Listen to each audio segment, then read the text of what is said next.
So as you guys know, because I spoke about it, billionaire Howard Schultz, he is the founder of Starbucks, which is obviously a huge coffee store chain.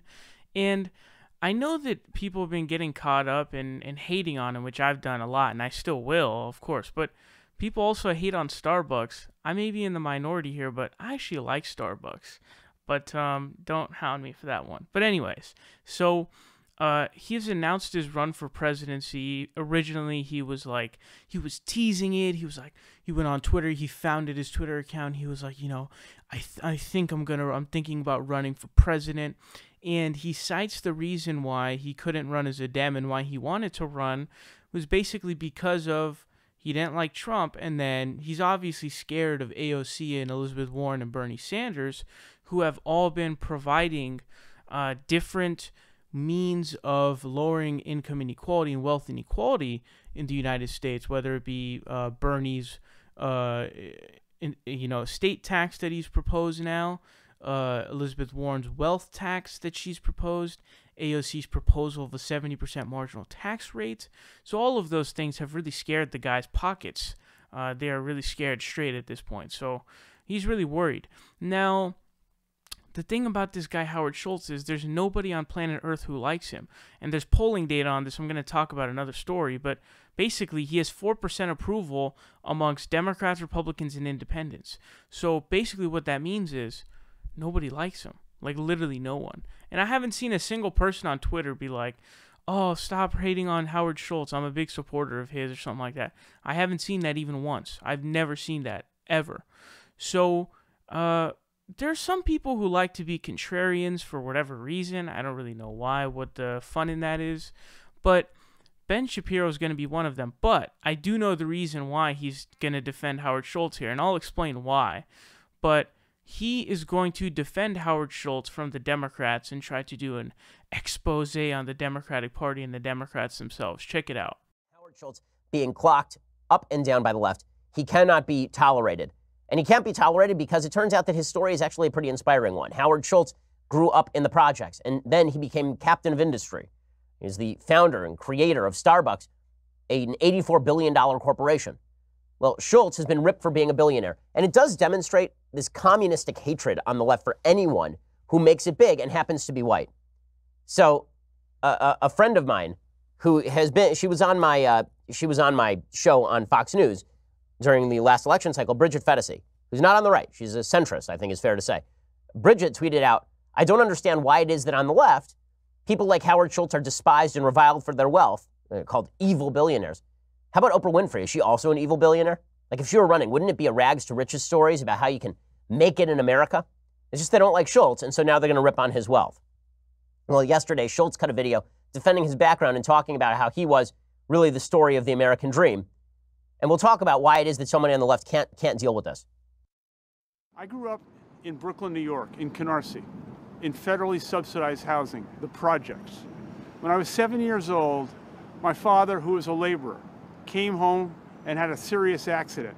He was dismissed from his job. We lost our health insurance. I witnessed the fracturing of the American dream. I started with nothing, and I made it in America because of the aspiration, the magnetism, and the spirit of our country. Okay, this is really bad, though. He's not allowed to say this. So if Oprah said the same words, we'd be oh, she's so inspiring. She's so inspiring. Look at that rags to riches story in America. See, the story of America is about the ability to aspire to something greater, the ability to be born into poverty, and then to make something of yourself. And yes, of course, there are people along the way who give you a hand up. There are people along the way who help you out.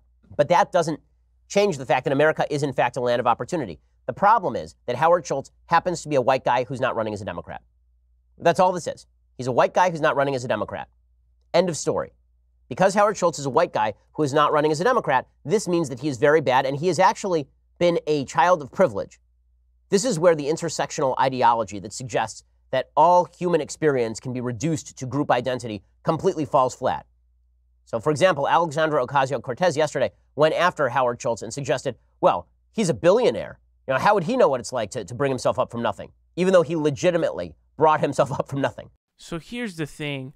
Not all Democrats hate him for being a billionaire. So there was the person that he cited who put out a tweet on Twitter saying, "Oh, well, would you hate Oprah if she were to announce for being a billionaire?" And the answer is yes, because billionaires do suck, big time. But that isn't the reason why there are a lot of Democrats, and these Democrats typically fall under the tree of the Hillary Clinton supporter rather than the Bernie supporter. So on Twitter, a lot of the people making fun of Howard Schultz are the further left people who are either Bernie-crats or like legit socialists. So I think that's where he's getting this idea.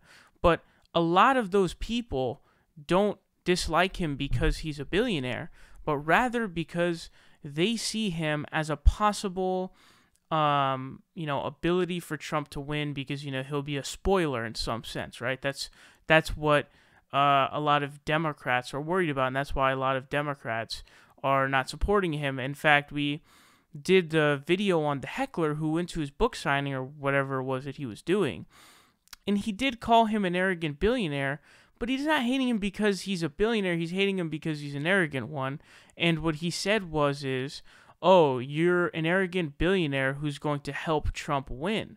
Now, I think that that's what they're saying for sure, but they're wrong. And I don't understand why people are saying this either, by the way. This dude's going to get like -5 votes. Maybe his family will vote for him. I don't even think all of them will vote for him. I just told you he has a 4% approval rating amongst all groups. Amongst Democrats, he has a 4% approval. Amongst Republicans, he has 4% approval. Amongst independents, he has 4% approval. And I think 56% of respondents, this might have been with the Democrats. I don't remember the exact number for the people who don't know him with the other groups, but for sure it was either the Democrats or maybe it was the full pool. But 56% of people don't have an opinion on him according to this polling data. So it's not really that all of these people are hating on him for being a billionaire. The reason why there's a lot of Democrats hating on him is because they view him as a possible obstacle and a spoiler in an election against Trump, which they're wrong about because he's not going to make anyone lose. No one's going to vote for him. No one likes the guy. And if the guy gets any votes, those people weren't going to vote for a Democrat anyways. And remember that this guy is trying to tap into a non-existent source. He's trying to tap into something that doesn't exist. So what he's trying to tap into is a hatred for the current duopoly that we have, the two-party system, which is really, really prevalent. Remember, a majority of the country doesn't vote, and you have, I believe, the biggest group of people are independents. So there are more, I believe the voter share, there's more independents than there are Republicans and Democrats. So there is a lot of hatred for the duopoly on the left and the right, on both sides, especially on the left, and we know about that, of course, in detail, as we talk about all the time. Ranked choice voting, by the way, is the best way to end a duopoly, but I don't know if that's ever going to happen because the establishment likes the duopoly and they want to keep that in place, so we might not ever get ranked choice voting. I'd be shocked if we do. But he's trying to tap into a non-existent resource, which is this idea that there's a desire for a third party to be something in the middle. That is not true at all, because something in the middle of the Democrats and the Republicans doesn't make any sense, because the Democrats are barely left of center in the United States, generally speaking. So you take out your exceptions of AOC and Bernie Sanders, virtually everyone else, whether it be Kamala Harris, Cory Booker, Kirsten Gillibrand, guys, these people on the campaign trail, they're saying they support Medicare for all. By the way, Kamala Harris just walked that back. So these people who are saying it don't actually believe in it. And we know this because of the status that we have with the party. So he's trying to tap into something that doesn't exist. There's no desire for a third party for centrism. There's a desire for third parties on both sides who want to go further in their ideology. So there is a desire for a further left-leaning party. There's a desire for a further right-leaning party, whether it goes in the Trumpian direction or whether it goes in the, sort of, Reagan direction, if you will. I don't know how better to put that. But there is no market for people who are searching for a centrist third option. That's not a thing. It doesn't exist. It's not anything to tap into. And so, the white thing, I don't really know if I'm feeling that one. I don't really see that one. But I will say that obviously there is heavy parts of the left online who are the Hillbots, who are sexist against dudes, especially white ones. Like a bunch of people who have progressive shows covered that video of the comedian who was the woman who went on, I believe it was MSNBC, and told Bernie to like go away. We don't need more white men and stuff like that. It's like, God damn. It's just disgusting. So it definitely exists. But I don't see the opposition to Howard Schultz being that he's white. I really don't see that. I think that's a bit of a reach. Now, down to the conclusion of what I'm trying to come to here.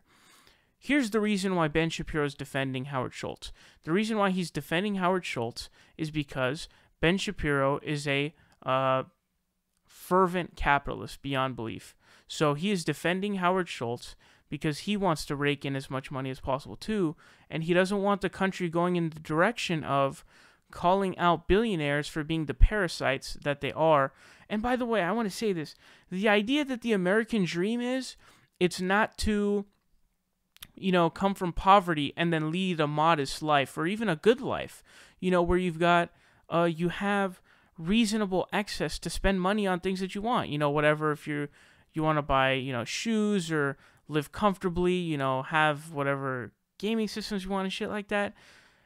That is supposed to be the American dream, not to where you're a billionaire and you're blood sucking off of the laborers who you're basically gypping from, and you've now committed a dynamic of a zero-sum game, which conservatives claim don't exist, where your workers are making shit while you, line your pockets beyond belief. This is an excess that is unacceptable. There should be no billionaires. That's insane.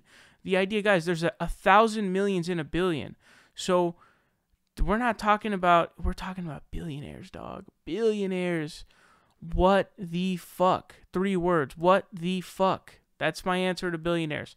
How do they exist? It doesn't make sense. There's no society that can truly sustain itself with such wealth concentration. It's basically impossible.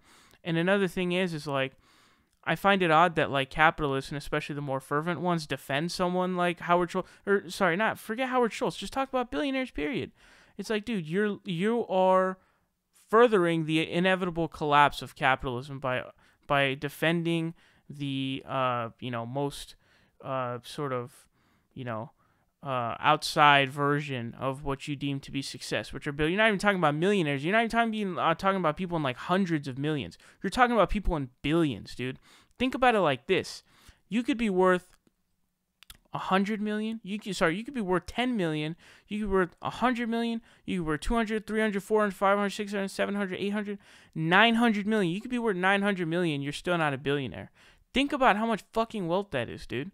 It's unbelievable. And it's shown in studies that income inequality does damage the social cohesion of a nation. And also, it doesn't really work well with the democracy, because what ends up happening is the rich end up buying up the government. It's like, what the fuck? Now we're just an oligarchy, which is basically what we are today. That's essentially what we are now.